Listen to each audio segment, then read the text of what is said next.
Hello and welcome to another episode of Content Marketing Commute. We're here in Paris, in the hustle and bustle. It's content marketing in the wild. And I'm going to introduce you to our great guest that we're going to talk to about scaling a business through SEO. It's going to be fantastic. But first, I want to get the elephant in the room out of the way. If you're watching on the video, yes, I'm wearing a camera on my head. If we can have a second camera angle. Is it worth it? Not sure, we'll see. But it's going to be great. So this is Trish Seidel. Hey, what's up? Hey, thank you so much for being with us. Sure. There's someone going into the Starbucks behind us, but that door is locked. Yeah, that's okay. We'll figure it out. Yeah, we'll figure it out. So, Trish, let's get walking. All right, let's do it. Let's go this way. To the Okay. right. Here we go. Perfect. So, Trish, we're here at Saint-Lazare. Yep. And you've just done your first part of your commute, and now we're finishing off your Yep. commute to work. You're head of content at DJUST. I am. Tell us a bit more about your role and the company.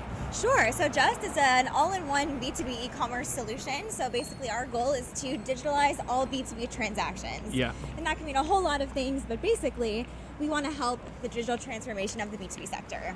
Amazing. Yeah, I am the head of content, which means that, that can mean a whole bunch of different things for different people, it can. and depending on the size of the team and everything else. But my goal is to basically help contribute to the inbound funnel and make sure all the sales have the leads that they need. Amazing. Yeah. Okay. So you're very much sort of, it sounds like you're talking about it really from a performance point of view and, business outcomes in terms of leads and customers and stuff. Absolutely. Because sometimes in content you can get a little bit separated from the kind of final outcome of, winning a customer. Exactly, yeah. And I think it's really important that as marketers we remember that our goal is to help generate visibility, interest, and that can mean a bunch of different things for different people. But for us at DJUST, it's about making sure that, we have and nourish that pipeline for all of our sales so that they can sign some great deals. Yeah, awesome. Yeah. Okay, very cool. You'll hear in the background the hustle and bustle of the city, and that's what this podcast is all about, right? It's content marketing in the wild. Content marketers in the wild. Content marketers in the wild. Love it. Okay, and another probably elephant in the room, Trish, is you don't sound... Well, you are French, but you don't have a French accent. Almost French. You're almost French. Almost you said French. that. Hopefully Yeah. the French government will see this and just give me my nationality or citizenship this way. See how valuable you've been to the economy Exactly. and other such things. Thank you. Yeah. I appreciate it. But yes, I'm American. I've been living in France for 10 years. Total of 15 if you count, from when I was here as a teenager learning French. Lovely. Yeah, it's been a wonderful time here. And Yeah. yeah. Very cool. Very cool. Yeah. Trish, I'm going to talk about scaling businesses through SEO, and I'm excited for that. I'm a content marketer as well, but I'd say SEO is not my, Wheelhouse. strongest wheelhouse. Yeah. I'm more of the social guy, I guess, social media. Really? that I kind of never would side have of it. guessed. You wouldn't have guessed.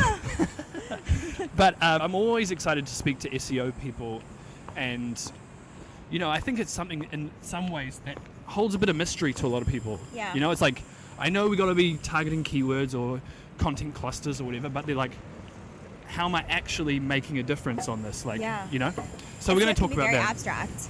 It for sure can. And we're going to talk about like a step-by-step process that you have. Yep. So you got to stick around for that. It's going to be really cool. But I wanted to start off, and I like to ask people this, how did you end up where you are in your head of content role? Because it's not always something you go to uni to study, to college to study, right? Absolutely not. Yeah, so that's a great question. I think started off, actually we're going to cross here to the left. Be careful of the bikes. Oh my gosh. Truly in the wild. Truly. I started out in marketing because kind of by accident. I mean, I was a young person when I arrived here in Paris, and I wanted to volunteer. And so I volunteered for a nonprofit organization. I was a good writer, and so they actually allowed me to write a lot of their blog content, and it kind of spiraled out from there. Okay. After I was working for them for a few years, I was able to go back and get my MBA with the concentration in marketing. Okay. And then I got hired at my first company where, I was one of the only marketing hires for the American team, and in a small team you do everything that you can, and I kind of fell into the content marketing role. So it chose me, I guess I'd like to say. It chose you. Yeah, and I ended up having a big passion for it. So. Yeah, it seems like, the other thing, people, is Trish is a great follow on LinkedIn. I started following you recently on LinkedIn. Yes. And it seems like you're really passionate about content marketing, right? I really am, and obviously follow me on LinkedIn, your marketing big sister. Oh yeah, I was going to ask you about that as well. Tell us about that. You've come up with this kind of like, you basically Big sister just brand. open your calendar for people to book meetings with you and have a chat about marketing. Yeah. So basically why I wanted to launch Your Big Sister brand is because I think I found myself at one point in my career just not having a mentor. Yeah. Thankfully, I have had the possibility to understand the power of mentorship. I've had Yeah. wonderful mentors in the past, but I know that not everyone has that opportunity. Yeah. And so I really wanted to provide a safe space for all my marketing little sisters to be able to come and Very cool. solve problems or vent or whatever. And Yeah. it's been so incredibly insightful of things that I've learned. Very So, cool. Yeah. Very cool. I saw you actually did a post of things you've learned.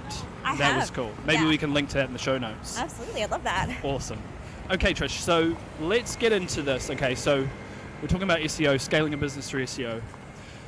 Can you just start us off? I think it's just, we can just structure this chat of talking through those steps, right? Sure, What do you do when absolutely. you get into a company and you're looking to, I guess, use SEO as a growth Tactic. Yeah. So the first thing that you guys want to do is first of all is define your project scope. So why this is so important is because scaling SEO is a long game strategy, Yeah. right? It is not immediate. It is not it takes time, and if you don't have the right foundations tools put in place and the right stakeholders to sign off on it, Yeah. it's going to be much more of a challenge than you think. Oh no, it's Oh, raining. it started raining. Here, we can scoot under here. Yeah. Ooh. Okay, so we're hiding underneath the bank. Yeah. Really, truly in the wild. Truly in the wild. So first, like I was saying, the first step is the project scope. Again, you want to be able to come out of this step with knowing your budget, so how much money you're going to be able to invest in it. Yeah. SEO is not free, Yeah. as much as we'd like to believe it is. It's, again, a long-term strategy, Yeah. and it's organic. That doesn't mean that it has no cost. Yeah, totally. Make sure that you have the right tools that you need. Again, sign off from all the stakeholders. Again, because if you're going to use SEO as a growth Yeah. strategy, people have to know that it's going to be a long-term game. And I'm talking about Yeah. the executives that need to sign off on your decision, like Yeah. the CEO, the COO, the CMO, things Yeah. like that. Making sure that everyone knows what you're going to be doing. Nice.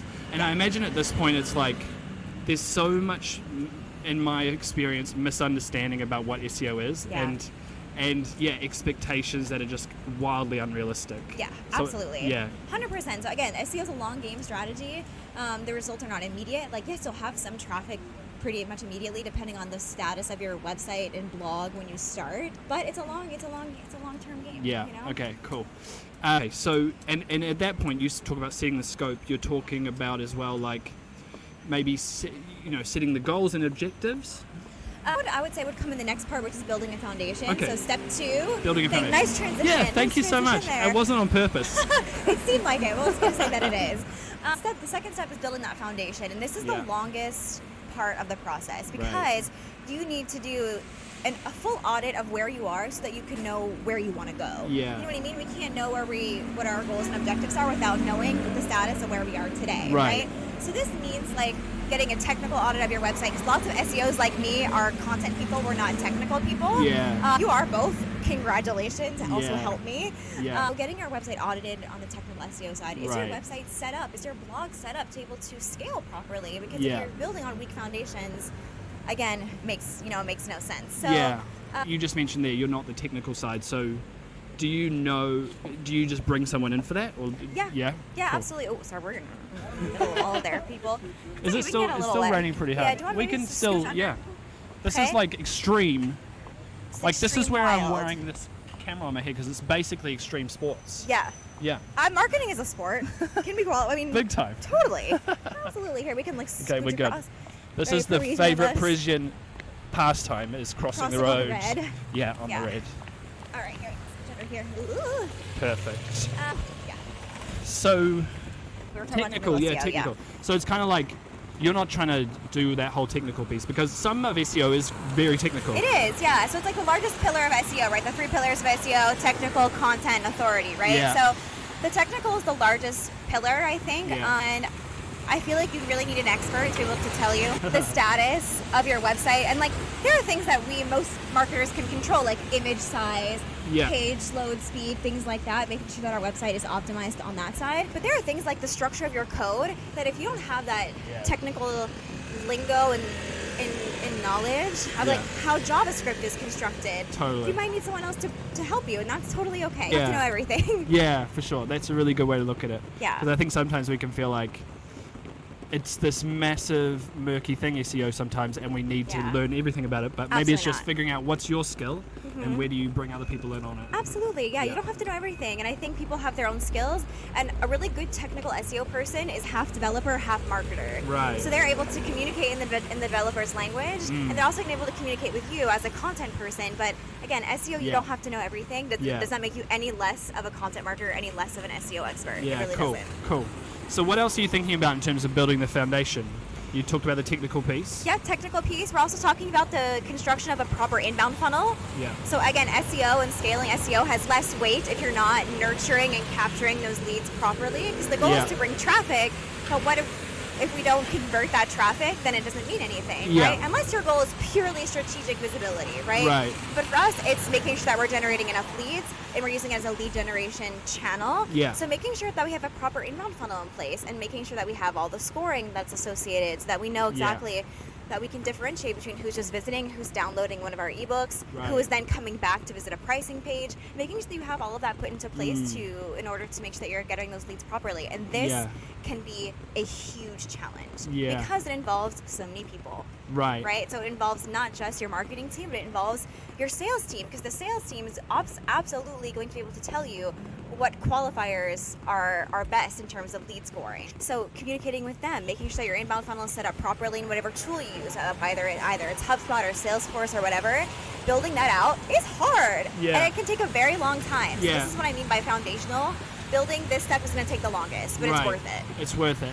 So you talked about this step taking the longest.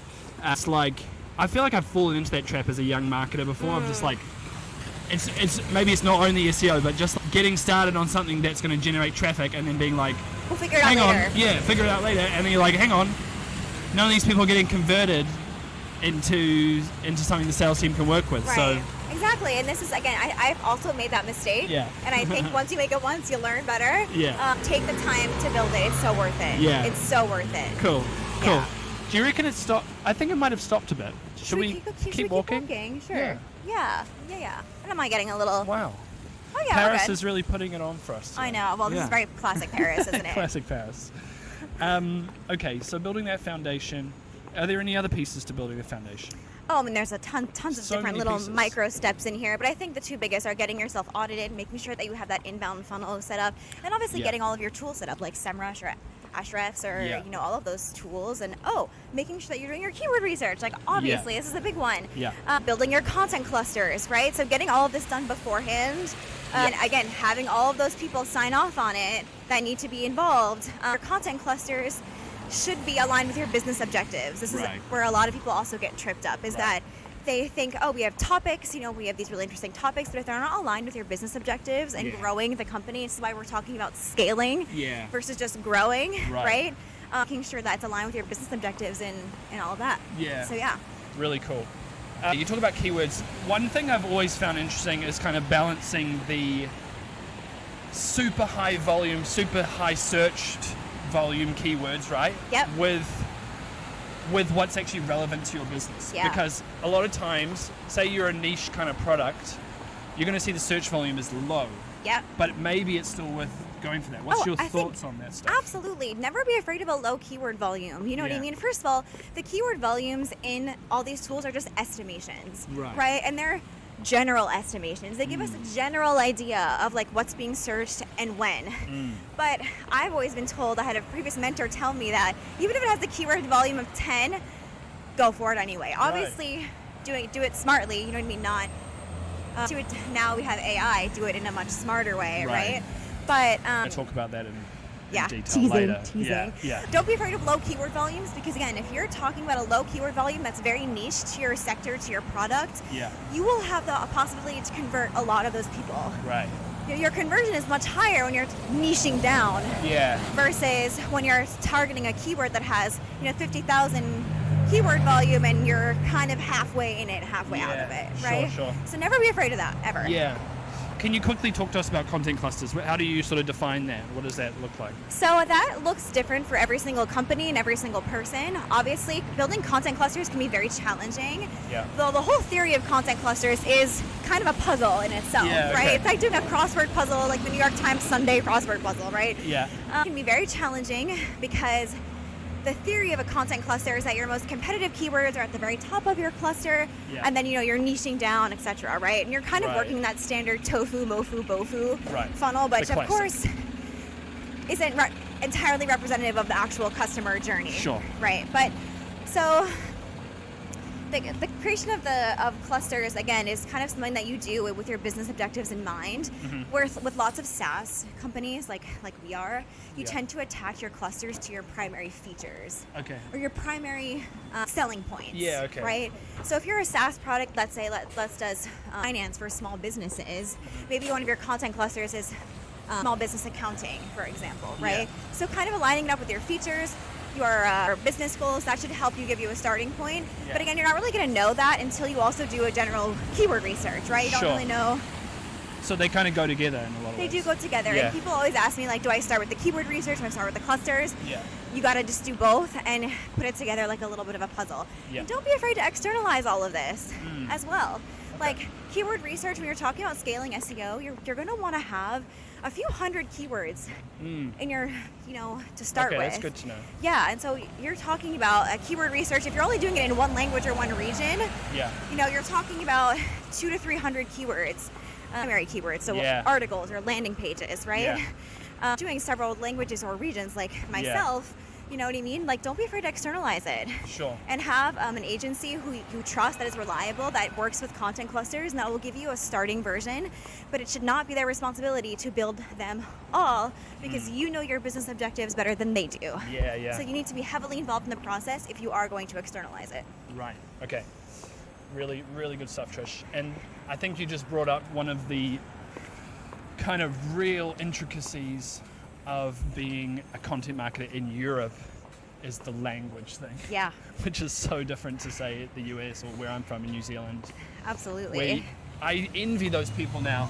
They can just do everything in English. I know. You know what? But it does come with its own set of challenges. Like, for example, when I was just working in the US market in a previous job, the US market is incredibly competitive at the same time. So it does come with its own set of challenges. Yeah, different challenges. Okay. Shall we move on to step 3? Step 3, yes. So this is creating the machine. And so people call scaling SEO creating a content machine, which I love. I think it's kind of a sexy term. Yeah. It makes us feel cool, like we're the Terminator or something. Machine. It's a rare day when content marketers feel cool, you know what I mean? Yeah. So this next step is to create the machine. And so, again, this looks different for a lot of people. And the idea is to come out of this step with a single unique place where you're going to have your briefs, where your freelance writers, your freelance editors can come on into one place, have a view of the entire process, and build all of your onboarding documentation so that it takes as little management from you as possible. Nice. And this is a huge neglected step in the process, is that you think that, I'll just onboard my freelancer when they arrive. I'll walk them through the process. No, they should be able to log on to your Notion page or whatever, have all the onboarding documentation that they need, meaning how to read a brief, what part of the process they need to be involved in, how the process works, who they should contact for what question. Yeah. You don't need to be involved in their onboarding process at all. Obviously, on a human level, you should be, you know. Sure. Freelancers they're wonderful people and they're part of your organization, so treat them well. Yeah.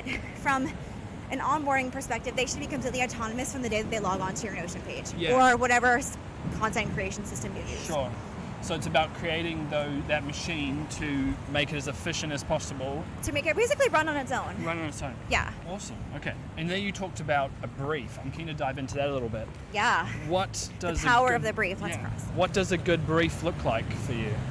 A good brief. Oh my gosh, this is the question of the century. Question. Yeah. And I think it's changed a lot since the coming of age of AI, right? Yeah. So a good brief has a whole bunch of things, but it should have all of the SEO information that your freelancers need. So your copywriters may not be SEO experts, and that's okay. They don't have to be. They need to be writers, right? So you should be taking care of all that SEO information that they need, meaning that you need to give them their primary keywords, all the secondary keywords, all of the search terms that they need to include, all of the internal links that they need to include.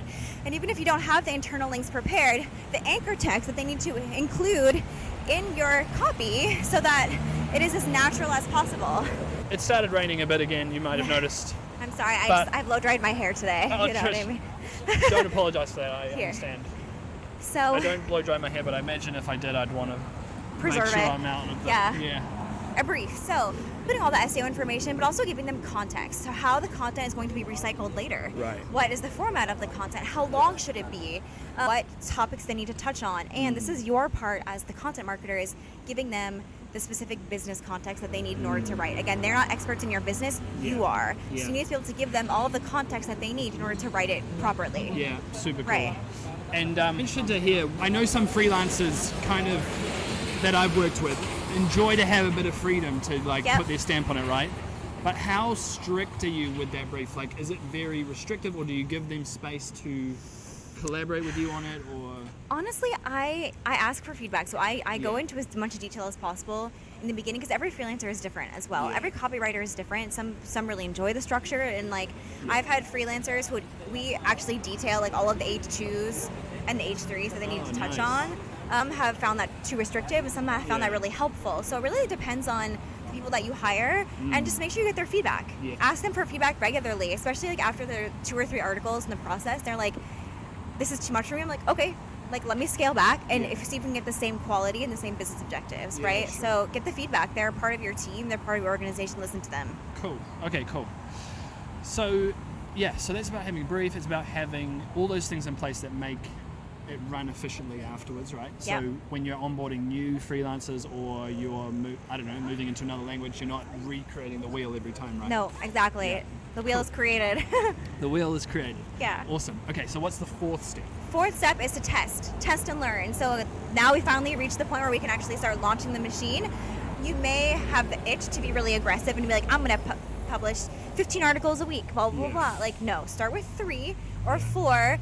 Make sure that your freelancers have all the information that they need. Make sure it's not taking too much of your time, because the idea is that when you scale, you're not spending 80% of your time scaling. The idea is that the content machine works well enough that you only need to spend 40 to 50% of your time, maybe even less, depending on how fast you want to scale. So that already seems like quite a few, 3 or 4 a week to start with. Is that, for you, it's not many? No. If you want to be really aggressive with SEO, I was working in my previous company. Shout out to Springly. Love you guys. We were at one point doing 20 articles, between 20 and 25 a week. Wow. At our most aggressive. You know what I mean? And we were able to scale upwards of almost to 2,000% in 18 months of organic traffic. So you can do it aggressively if you want to, but that was taking a lot of my time, obviously, right? So if you want to scale slower, that's totally fine, but work out the kinks beforehand. You know what I mean?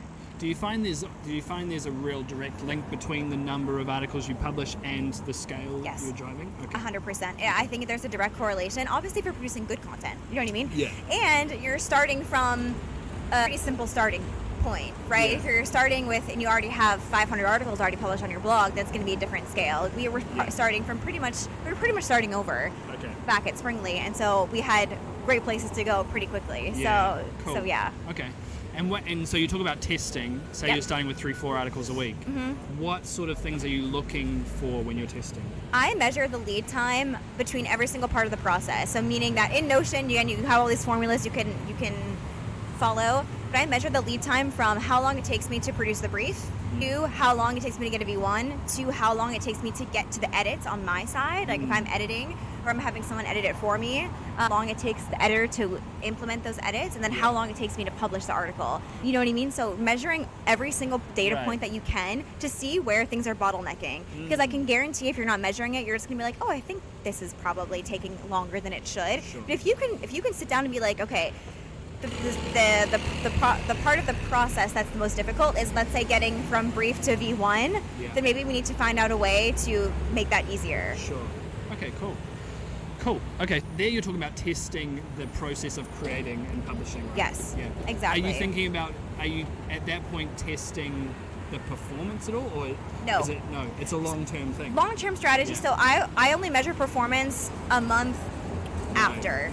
Right. So it's not really fair. You know what I mean? It's good to know. Yeah, it's not really fair to take SEO and to be like, oh, in 3 weeks we're going to rank. Sometimes it happens. Sometimes you can even rank in 24 hours. I've seen it happen. Wow. But more realistically, giving yourself the space and the grace to have a month or 2 or 3 up to 6. And yes, I know it's a risk. I know that it's a risk to put all this into place, to spend the money to build the foundation, and then to not see the returns. You're probably worried about that. You will. It is impossible that if you do follow all these steps and you're not seeing returns, you will. I mean, I promise that you will. So don't stress. How do you manage those kind of conversations internally? Like, say you've got it up and running, 3 or 4 articles a week. Your CMO and your CEO are starting to see stuff being pumped out. I imagine the first thing they're asking is like, what's it doing? How do you manage those conversations? Like, patience. Early? I think this is the hardest part of any marketer's job, is to make executives and the executive level understand that it is a question of time and patience. And you can give them data points like with the organic traffic, the number of visits, but what I often provide at the very beginning stages is our projections. So I have given a set of 3 projections of like a conservative, a moderate, and an aggressive SEO approach. And what I do is I take the keyword volume based on the number of articles that I would produce per week in terms of what part of the funnel that they're at. So if I'm producing like 3 BOFU articles, 1 MOFU, and then 1 TOFU, let's say for 5 a week, I'm taking an average amount of traffic, obviously calculating the conversion rate, and then giving them projections based on how much traffic we could get if we take this approach. So they kind of know what's coming. Obviously, it's a very generalized projection, but it kind of gives them an idea of what's to come. Cool. And you're hoping at least like your CMO's probably going to understand that. Oh yes, your CEO absolutely. might be more like, I just want to sell. Thankfully at DJUST we have an executive team who is very marketing forward, and that they're happy to put their trust in our hands. But I know that's not the case for everybody, so try and give them data points that they can understand. You know what I mean? SEO, again, like I said, can be very abstract, so try and make it as concrete as possible. You know what I mean? Are we up to the 6th step now? I think 5?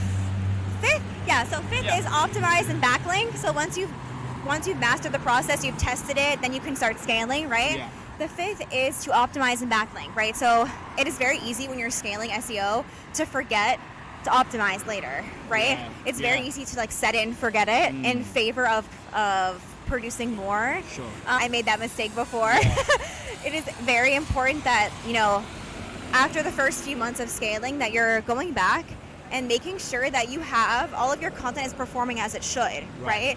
So again, that doesn't mean you have to be on first position of every single keyword that you target, but things that are progressing naturally, that you are ranking, and you are ranking higher, and that you're continuing to progress, right? And so I have come up with a series of like SEO red flags, and again, this depends on your business objectives, but like being able to create a sort of automatic reporting and automatic data lake, if you can have someone help you build that.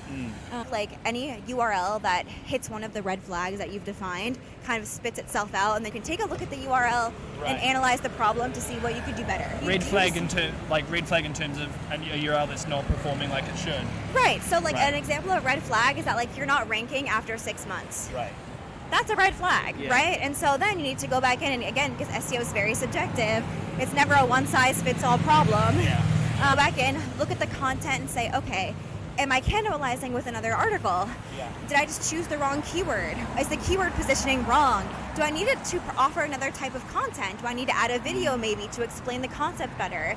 So optimizing, making sure that you are not setting and forgetting. You don't create a mess for yourself later, because let me tell you, if you have to go back in and optimize 500 articles in 6 months, you are not going to be pleased with yourself. No, so it's got to be a constant kind of thing. Constant, and and marrying these two ideas of optimizing and still producing at the same level can be very challenging. So ask for more help if you need it. And cool. And then backlinking, obviously backlinking is like that big third pillar of SEO, authority. Make sure that you are getting as many backlinks to your website as possible. The stage when you're scaling, especially if you're scaling from kind of nothing, focus on backlinking to your homepage or to your domain in general. So don't worry about backlinking to specific articles so much unless you have like really specific articles that are highly converting. Don't worry about that too much for right now. Backlinking is super important. And what about the whole, so there you're talking about backlinking to your own website pages. What about like, you always have people reaching out saying, can I write an article on your blog, like on like other like a blogs? guest post? Yeah, guest post, stuff like that. Do you also think about that from a backlinking point of view? Sometimes, yeah. I mean, I think backlinking is something that is still to this day very manual. Right. And buying backlinks can be kind of debated in the SEO community about like, are they good quality? Right. Just ridiculously expensive, especially if you guys are on a startup. Like, is that reasonable? Right. Yeah. So things like that. Ooh. Oh, it's red. Sorry. No, my fault.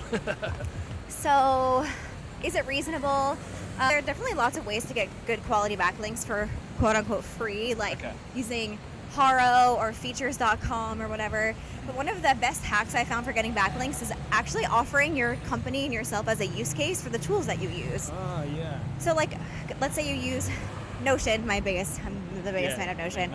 Contacting Notion and being like, listen, we love using Notion. It's helped change our business in X, Y, and Z way. We'd love to offer ourselves as a use case. And you build a great relationship with your partner tool, and then you get a really high quality backlink cool. It takes very little effort. So little things like that. That's a great idea. Okay, cool. Yeah.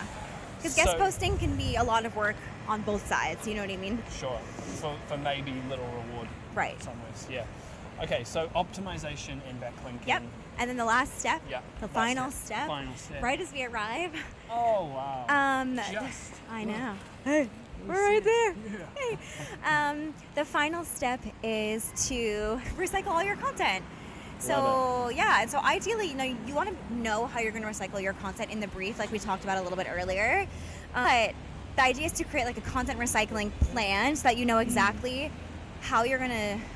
I only have the word in French, décliner, how you're going to redistribute all of the different content that you produce. So one article, so we're not talking about all your articles, right? So all of your really key bottom of funnel, really high action articles, maybe you want to turn them into webinars or videos or podcast even, or LinkedIn carousel, things like that. So making sure that you know exactly how you want to redistribute your content. Yeah. Once you get everything, you get used to everything, so be gentle with yourself. Yeah. Learn how to scale first and then recycle and redistribute. Yeah. And that's the key to success. Cool. Yeah. So when, because that's interesting, because I think about SEO like a channel, and you described other ones that, say webinars, social, etc. Yeah. When you get in, is your approach to first focus on SEO and then to build the rest from there as part of this final step? Right. So I think it's a whole question of priority, right? So as a content marketer, who I guess is specialized in SEO is kind of my first priority because I know that it's going to bring us in traffic and leads, etc. And we are a 4-person marketing team, but I'm the only content marketer on our team. Yeah. So it's more of a question of priority and time. Yeah. But if I had a team of 3 or 4 people just for myself, we would be able to do all of it at once, but obviously that's not realistic. So I think the most important thing is to be able to know your limits and to prioritize them what you think is going to have the most high impact first. So for us, it's SEO. For someone else, it may be branding and visibility on social media. For someone else, it could be webinars and really high impact content, for instance, or things like that, field marketing. Sure. So it really depends on you and your goals and the number of people you have on your team, and just don't burn yourself out. Don't burn yourself out. Yeah, and I feel like SEO is one of those things that you can just feel like you need to boil the ocean. Yeah. Yeah. But I love the way you describe it, because breaking it down into those 6 steps, it makes it feel a little bit more approachable and approachable. Yeah. So that's super cool. Okay. Want to finish off, Trish, because you are at work and I don't want to hold you up too much. That's okay. You've got to get in there and do your SEO. I do. I know. Obviously, AI is all the rage. Yeah. And it's the question everyone has right now is how is it changing search and SEO? Because it feels like that's almost the first thing that's hitting, right? So how are you seeing that? And how are maybe you using AI? It's a huge opportunity. I know it's hard because when I scaled SEO for the first time, AI didn't exist. Yeah. And so we were hiring an army of freelancers, an army of editors. We were paying a lot, even for this very, very top of funnel content. You know what I mean?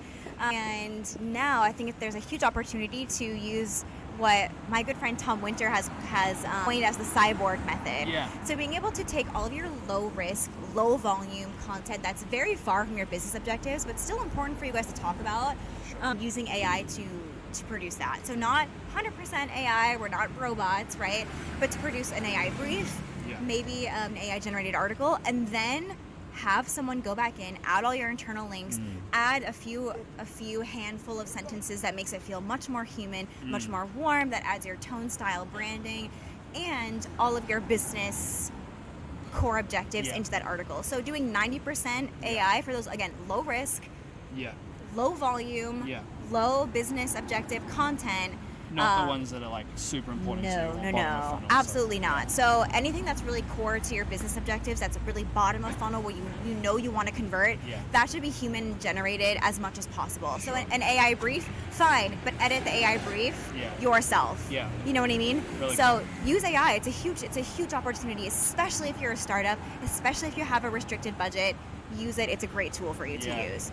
Awesome. Fantastic. And generate all your meta descriptions and oh my gosh. Use it as a tool, not like placement or some kind of thing where you could No. I've said to people, like, it's not about saying I've written 10 articles in 12 minutes, like, it's like it's a tool to maybe set up the framework or the guardrails for that, or the structure of it, or whatever. The idea is to put your brain to where you need it most. You know what I mean? Like, what are those things that it can do that you just find boring or like so low value? Like, you don't need to be writing a meta description. You really don't. Like, you really don't. You know what I mean? Even Google changes them itself nowadays. Like, it's rare when you write your own meta description and Google takes it as is. Like, it knows better, and it probably does.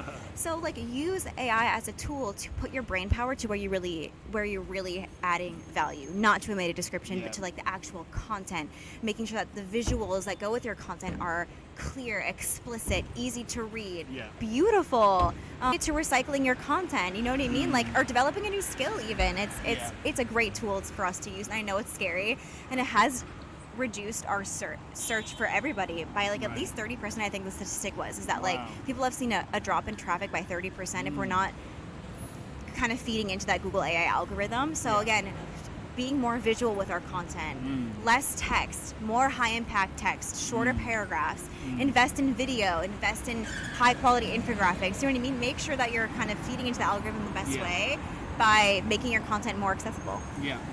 Cool. And I love that sense of like, it can actually help us do our job in a more human way. Absolutely. And make the things that we didn't even enjoy doing before anyway. I know. It's great. Yeah, fantastic, Trish. This has been such a cool conversation. Yeah, it's so great. It's so nice to meet you, like, in person. Yeah, fantastic. And thanks for being part of it. There was lots of noise, lots of buses, but it was a fantastic commute for you to work. Hope you have a good day. Thank you.